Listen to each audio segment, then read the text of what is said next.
বলিউডের জনপ্রিয় অভিনেত্রী ও নৃত্যশিল্পী নোরা ফাতেহিকে দেখা গেল মুম্বাই এয়ারপোর্টে।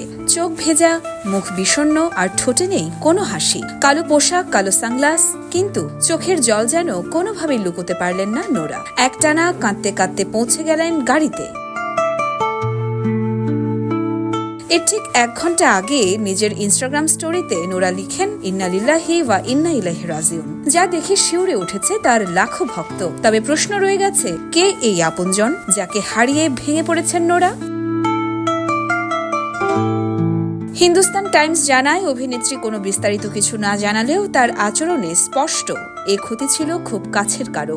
মনের এই অবস্থায় ভক্তরা তার পাশে থাকতে চাইলেও নিরাপত্তার কারণে নোরাকে দ্রুত গাড়িতে তুলে নেওয়া হয়। নোরার এই আবেগঘন মুহূর্ত ছুঁয়ে গেছে কোটি ভক্তের হৃদয়। সোশ্যাল মিডিয়া জুড়ে এখন একটাই প্রশ্ন, ঠিক কি হয়েছে নোরার জীবনে? আপনিও কি জানেন কে সেই প্রিয়জন যাকে হারালেন নোরা? আপনার মতামত জানান কমেন্টে। আর এমন সব আপডেট পেতে চোখ রাখুন দেশকাল নিউজে। ইয়োরমা শায়ের জাহান, দেশকাল নিউজ।